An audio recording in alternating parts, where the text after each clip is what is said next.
Good morning, everybody. Thank you for tuning in from all over the nation, all over the world, and a very special welcome to our brothers from Stepping Into the Light Ministries. We love you guys, and we are glad to call you our brothers. We have a very special lineup for you today. As you know, we are in a series called Truth, God's Word, Our Stories. And each one of our presenters today is tasked with the job of teaching you and conveying to you how God's Word has shaped, molded, and deeply impacted their lives. And this is a tremendous lineup today. We've got Samoa, Asigau, we've got Tyler Neyens, we got Dominic Mendoza. They're all bringing a powerful word from God and from their personal life.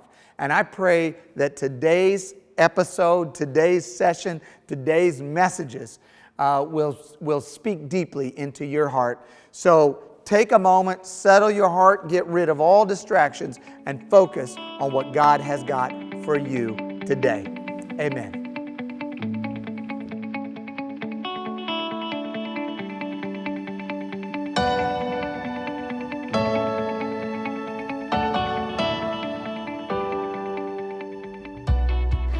Good morning, everyone. My name is Samoa Asigau, and I have been attending One Family Church since 2016. I am also the leader of the prayer team at U City Family Church. It was the evening of August 2, 2004. It was just another ordinary day. I had returned from school to find my dad preparing a meal for us. See, my dad had 3 daughters, and I was one of them. And he called us his angels and likened it to Charlie's Angels. Since his name was Adu, everyone in the neighborhood knew us as Adu's Angels. This was kind of corny, but it was also cute in a way. So my dad prepared a meal for us, and I ate that meal and rushed off to go about to an event I was attending that day. After that event, my friends and I and my sister went towards home, and as we approached home, I saw my youngest sister running out of the door with tears streaming down her face, and she pleaded with us to take my dad to the nearest hospital. See, moments before our arrival, my dad had actually collapsed. We did not have a car at that time, so we rushed over to the neighbor's house, and we asked if they could take my dad to the hospital. And I remember lifting my dad's helpless body onto the truck and trying with all I could to resuscitate him. As we drove him to emergency, I remember nurses and doctors and medical personnel attaching all this little instrumentation on his body to revive him. In fact, my sisters and I were in a state of shock. We were in pain and we were in confusion because just moments earlier, my dad was actually alive and talking with us. We did not even know that we would be spending the evening at an emergency room. Much of the story is kind of blurred in my head because it's interesting how your mind selectively blocks out certain traumatic events in your life.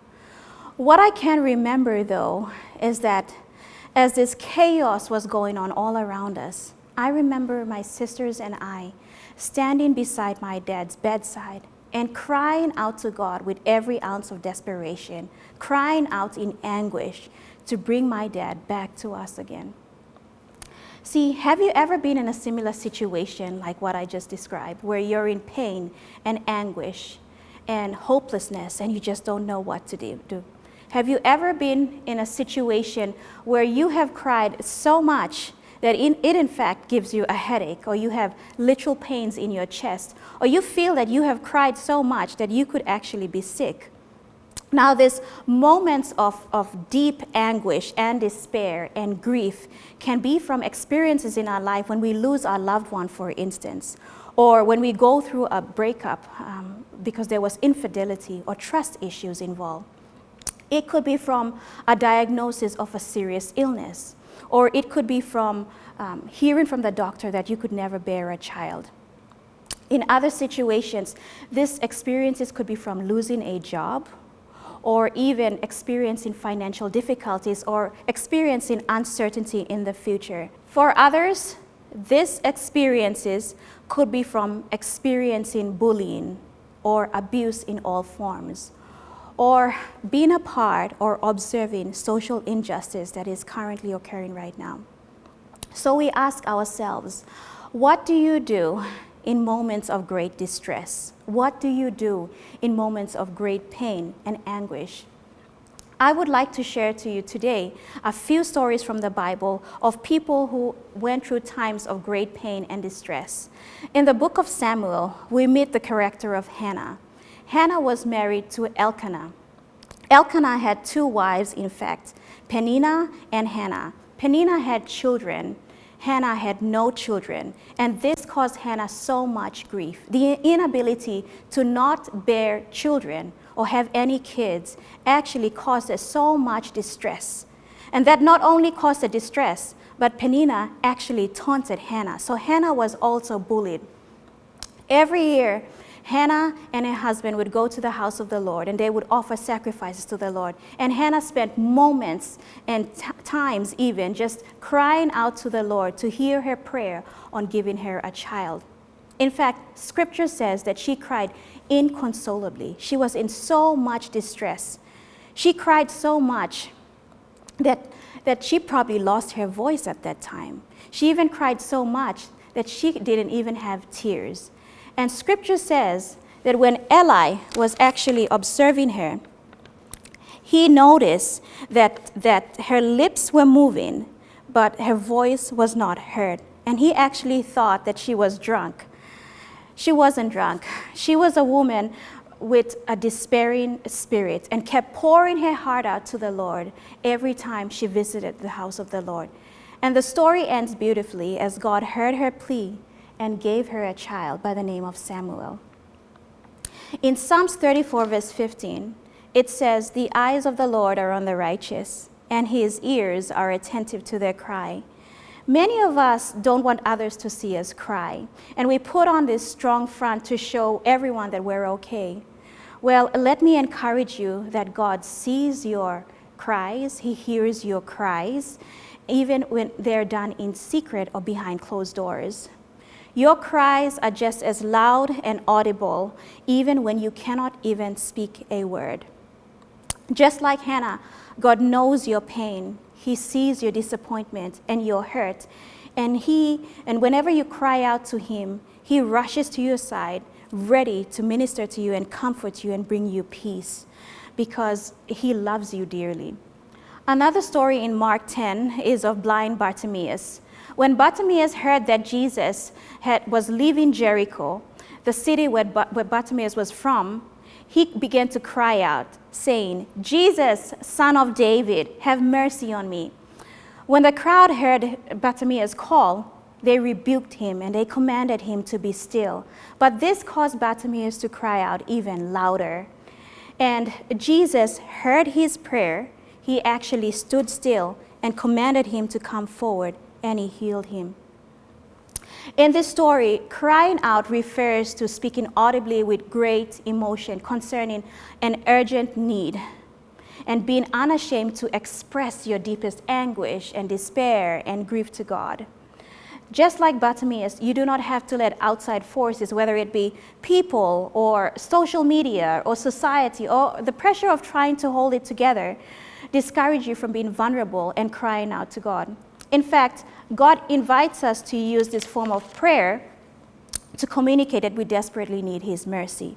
In Psalms 116, verses 1 and 4, it states that I love the Lord, for he has heard my voice. He heard my cry for mercy. Then it says, the cords of death entangled me. The anguish of the grave came upon me. I was overcome by trouble and sorrow. Then I called on the name of the Lord. Going back to the story of my dad, we sadly lost him that day due to a heart attack around 6 p.m. on August 2, 2004. My dad was pronounced dead the moment we arrived at the hospital. God never brought my dad back, even though we pleaded and we cried and we prayed for up to 3 hours. So you're wondering, how does my story tie in with the stories of Hannah and Bartimaeus? whose prayers were answered when my prayer wasn't even answered. Well, let me tell you one more story of a person in the Bible. It was 3 p.m. on a Friday evening. Darkness loomed over the earth. As Jesus hung on the cross, he cried out with great anguish, "Eloi, Eloi, lema sabachthani," which means, my God, why have you forsaken me?" To the average onlooker, this may look like God deserted and abandoned his own son. Other commentators in the Bible state that the depravity of humanity's sin was so heavily placed on Jesus that even God turned his back away from his own son. But we know that that's not how the story ends. On the third day, heaven rejoiced as the tomb was rolled away, and God raised his son from the dead. Jesus is now seated at the right hand of the Father.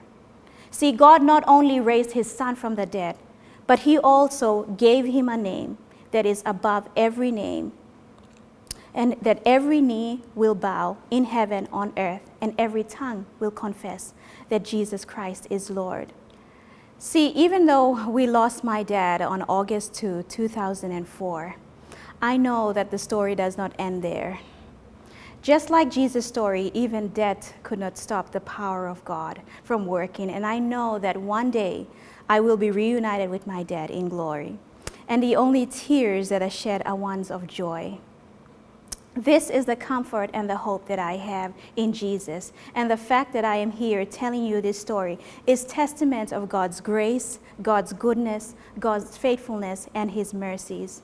In fact, my family no longer sees August 2, 2004 as my dad's death date, but we actually see it as his birthday into heaven. I do not know what you're going through right now, but I can assure you that God does. These moments of distress and pain and anxiety can become so overwhelming, but I can encourage you from the stories of Hannah as well as Bartimaeus and the story of Jesus Christ and my experience that you can cry out unto God. God hears your cries, whether they are loud or silent. God sees your cries. God welcomes your cries.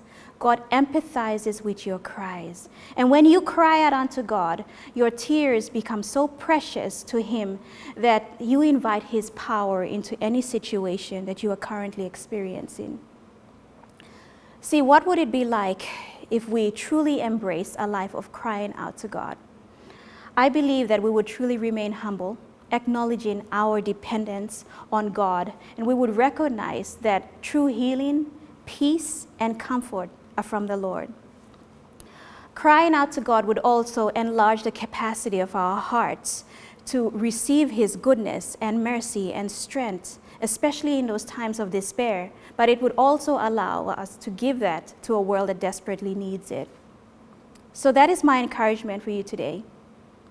You may be going through times of distress and pain and anxiety, especially now with the pandemic and social injustice and everything that is occurring right now in this world. But I want to encourage you today to call on the name of the Lord. He welcomes your prayers. He loves hearing your prayers. And when you call on him, he rushes to your aid to comfort you.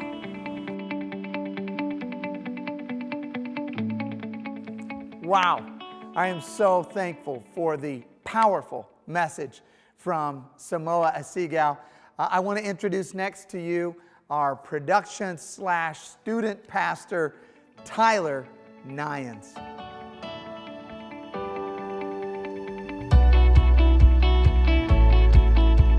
Good morning, One Family Church. My name is Tyler Neyens, and I am on staff as the student and production pastor here at One Family. It's my honor and privilege to serve with our dream team, to serve high school and middle school students, and to bring you the beautiful production that you see every Sunday morning. As I was thinking about this sermon, I kept coming back to a quote from my childhood, which says that a ship in the harbor is safe, but that's not what ships are for. To me, it encapsulates the idea that God is calling us out into the deep places of life, that we were made for more, that we shouldn't just sit in the shallows or on the sidelines, but get into the game and trust God. I was thinking about our current events and those themes from that quote, and I was drawn to the book of Ezekiel. I love the book of Ezekiel because I feel that it applies to our times, and it's a little bit obscure. I mean, come on, when's the last time you heard a sermon preached out of the book of Ezekiel? For a little bit of context, Ezekiel is an Old Testament prophet who was preaching around the time when the Babylonians invaded Jerusalem and sacked the city.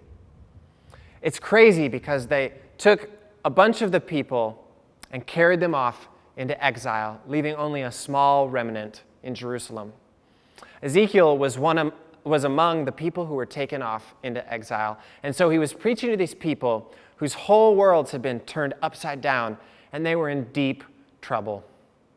They couldn't go to the corner grocery store that they had gone to growing up their entire life. The markets and the squares and the places where they used to gather were far away in a foreign land. The people that they knew, the friends that they had, the people who would come and gather around their table were no longer there. And their businesses and homes had been utterly destroyed. I think for a lot of us, we're feeling right now that our world has been turned upside down. And so Ezekiel is a book that can speak to our time. But for those people, the problem was even worse. Because in chapter 10, Ezekiel shares a vision about the presence of God in the temple. And normally that would be a place to seek comfort and refuge. But this vision is of the presence gathering itself together and heading out the door of the temple and leaving Jerusalem. The one thing that the people usually counted on, and that was God's presence in the temple, was leaving. God has left the building. They find themselves in deep, deep trouble and in a shallow place with God. So I ask you, if you feel like that this morning, if you feel like you're in deep trouble as we battle this global pandemic, and as we struggle with the issues of injustice and racism in our society, and more personally, many of us are struggling with depression and anxiety, loneliness, and the simple fact that all of our schedules have been turned upside down. The normal places that we go to find comfort and find refuge and strength are no longer there. And so, from this depressing place in chapter 10, I wanted to look forward in the book to see if there was a way forward or to see if there was any hope. And luckily, Ezekiel doesn't end with chapter 10. It goes on, and in chapter 47, there's a ray of hope as God comes back to the temple and is doing something new. So as we find ourselves in deep trouble in this season and in a shallow place with God, I want to offer to you some hope from a book where God has already done marvelous work. In chapter 47, verse 1, Ezekiel shares a vision of an angel giving him a tour of the new temple. And this is what he writes.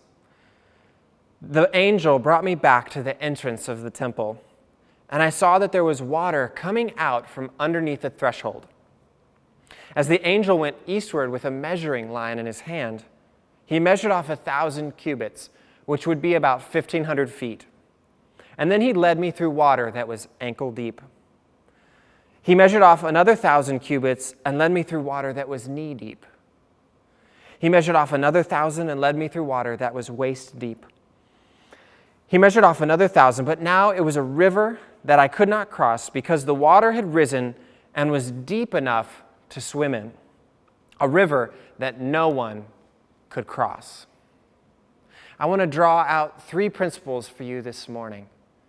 And this river, it represents the river of life. The river, wherever it goes in the desert, brings plenty. Fruit trees spring up along its banks, overflowing with fruit. And fish are teeming in its waters. The people who live along the banks of this river are well provided for, cared for, and protected. This is God's river of life. And out of this short passage, I want to give you 3 principles for traveling along this river from a place of deep trouble and shallowness with God to a place of deep life and depth with God. So the first principle is that we have to find a guide. The second one is that we have to measure our progress. And the third is that we have to allow ourselves to float. So finding a guide, you'll notice that Ezekiel is not on this journey by himself. In fact, the angel is the one who's really directing the journey and leading him along it. If Ezekiel had tried to set out on this journey by himself, he would have looked down at the threshold of the temple and seen the small trickle on the sidewalk and given up. But the angel knew better. The angel knew that if he would continue down the river of life, he would come to a place of depth and life and flourishing. And so for each of us, when we find ourselves in deep trouble, we need to find a guide who's already been through this type of scenario. So for me and Hallie, we're currently parenting. Claire is about to turn 2, and so we're in the midst of a season of potty training. And let me tell you, we've gotten ourselves into deep trouble from time to time. But it's been encouraging to be able to reach out to other parents in our church who have children that are a little bit older than Claire, because they've already been on this journey. They already know what's at the end, and they've given us tips and wisdom and pieces of advice that have helped us to continue on and have hope. If you're in a relationship right now and you feel without hope, you feel like you're in a shallow place, I would encourage you to reach out to someone who's wise and who's walked through many types of relationships so that they can encourage you to keep moving forward. And lastly, if you're struggling right now with your faith, you're asking God, why are you allowing all of these bad things to happen? 2020 is crazy. Then I encourage you to reach out to a Christian who's a little bit more mature than you, who's maybe asked some of these hard questions, struggled with them, and found satisfying answers, and still trusts God. I want to encourage you to find a guide so that you can get out of that place of deep trouble and find a place of deep life. The second thing that I want to pull out of this passage is that the angel uses a measuring line. You see, the angel knew that Ezekiel wasn't ready to just dive headfirst into the deep part of the river. He'd be swept away. He would freak out. He wasn't ready for it. And so he sets attainable goals that Ezekiel can reach, first ankle deep, and then knee deep, and then waist deep, until he finally is ready for the river where the deep water is. And so for this season where we've tossed all of these balls in the air and all of the structures that we're used to are coming down, we need to set aside some time to reevaluate the passion and the goals that God has put in our hearts so that we can lay out a new path again and start to measure our progress. A couple of ways that I like to measure goals that I set myself. One is very visual, and I use a calendar, and I actually mark off the days where I achieve or I progress towards a goal in my walk with God. It gives me a great encouragement when I see a big field of X's, and it helps me complete the next day. Maybe I want to spend more time in prayer, or I want to get coffee with a specific person who's hurting. What has God put on your heart in this season? Hold yourself accountable and use a measuring line so that you can make steps towards that goal that God has for you on the river of life. The last thing I want to share with you is a little thought on where Ezekiel ends up at the end of the journey. You see, he starts in deep trouble in a shallow place, and he ends in a deep, wide, flourishing river. And it's crazy because to get to the end takes a lot of faith. When he's in the shallows, when the water's only up to his ankles, it's easy to change direction or to get out of the river. You can just walk to the side and step out. It doesn't take a lot of faith to only be ankle deep in God's life. But when the river is rising rising above your neckline and sweeping you along, it takes a lot of trust to hold on to God and allow him to direct your life. The third principle that I want to draw out of this passage for you this morning is that sometimes you have to allow yourself to float. Notice that Ezekiel ends in the river where it's deep. He begins in the shallows where it's only ankle deep. And when it's only ankle deep, you can walk around at your own leisure. The current really doesn't matter much. You feel it, but it's not really directing you. And when you want to step out of the river, you just walk to the side and step out. When you get to the deep end of the river and you're submerged up to your head and your feet can't touch the bottom, you no longer have any control over your direction. And you're going to have to trust God to lead you where He wants to go. It takes a lot of faith to jump into a river that deep because the current is powerful and you don't know where it's going to take you. But I want to encourage you this morning, if you want to get out of a place of deep trouble and shallowness with God, enter the deep part of the river. Continue down the journey into where God has life and flourishing for you. So I want to encourage you this morning that God was not surprised by 2020, that He has a plan for you and that He loves you. I want to encourage you on your journey down this river, and I want to encourage you to keep taking steps forward. So come and dive in to the river of life. Thank you.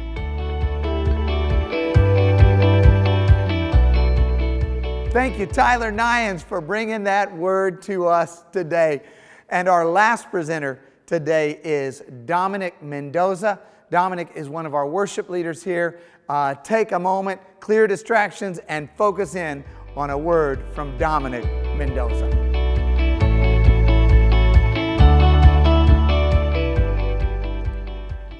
Who am I? Buenos dias, mi familia. My name is Dominic Mendoza, and I am both Mexican and Italian. Growing up mixed has probably been the most interesting journey I've ever been on in my life, but the biggest blessing. I have these vivid memories of Sunday spaghetti dinners at my nonna's house, followed by my abuela having homemade tamales. Ooh, man, she makes the best. Or Thanksgiving. It's Thanksgiving with the Chicago Italians because I have to make that distinction. And we're all around the table and we're making pasta from scratch that we eat along with other food. And then I go over to my abuela's for arroz con pollo. And now I'm married to a mestiza Filipina, and my life is even more mixed than it used to be with adobo, pancit, Tagalog, the Philippines, you name it. I live a mixed life. Now, being mixed has its shared sufferings too. Like for example, I am too light-skinned for some Latinos, so therefore not Latino enough, and then I'm too Latino for some Italians. Or my Spanish is okay to some people, or my Spanish is too Spain-sounding for others. Or I'm at the grocery store buying food. Somebody comes up to me and says, "What are you? What country are you from?" To that, I simply just say, "Aquí." Maybe you're not mixed like me, but every single day I have to look into the mirror and I look and I ask myself, who am I? You might not be mixed like me, right? But you can heavily resonate with that question because it's a universal one and it's tied to our identity. For example, recently you might have had a job interview or filled out a job application. You killed it on the application, you get to the interview, you bring it all that you got, right? Only for it to be 3 o'clock in the morning and you're asking yourself questions like, did I do enough? Did I say enough? Am I enough? Who am I? Who am I to think that I can have this job, right? Or maybe it's within the context of your family or relationships. You might be a firstborn son or a firstborn daughter, and you're like, who am I in the midst of this? Or you might be white, black, Latino, you name it, Asian, and you're asking yourself the question, who am I in the midst of the cultural context of my family? Who am I if I'm married, if I'm divorced, if I'm single? Is my family communal, individualistic? Who am I? Thankfully, there's a story in Scripture about a man who's just like you and me. His name is Moses. Moses now is most notably known for leading the Hebrews out of Egyptian slavery towards the Promised Land. But Moses had his identity problems, y'all. Moses, just like you and me, had to wrestle with the question, who am I? You see, a little bit about Moses, he was a bicultural man. He was ethnically a Hebrew minority who grew up in the luxuries of Egypt and the privileges that came with. He also didn't have a Hebrew name. He had an Egyptian name. So he was never really Hebrew enough, and he was never really Egyptian enough. Now, one day, Moses saw an Egyptian slave driver beating a Hebrew nearly to death, and he intervened and actually killed the Egyptian in the process. Now, the next day, he saw two Hebrews fighting one another, and he steps in and tries to intervene and is like, aren't we all family? Aren't you guys brothers? And they look at him and say, who are you to be appointed over us? Who are you, Moses? Who do you think you are? So Moses got afraid, and he ran away and lived with the Midianites for 40 years. And during that time, he got married, he started tending sheep, and then one day, 40 years later, he sees this burning bush off in the distance. He approaches it because it caught his eye. It ended up being God taking the embodiment of a burning bush, and God says to Moses, Moses, I am calling you to go back to Egypt to lead the Hebrews out of Egyptian oppression. To which Moses reluctantly replies, whoa, who am I that you would send me to Pharaoh to lead the Hebrews out of Egypt? To which God replies, Moses, I am who I am. Now, why would God answer Moses in that way? Why would God not directly answer Moses' question and instead answer in a way that talks about himself? What is God doing? Well, you see, God knew of the insecurities that Moses had. He knew of his past failures, right? And he also knew of the failures that were going to come with Moses' future leadership. So God didn't want Moses to get all caught up with figuring out who Moses is. God wanted Moses to get the source of his strength and identity, not in himself, but in God. Thus, the answer to Moses' question, who am I, would ultimately be discovered and realized in the answer to the question, who is God? Now, in the gospel, this long-awaited answer finally arrives. And it's not in the form of a burning bush like Moses had. It's actually in the form of a manger where there's an infant, and that infant's name is Jesus.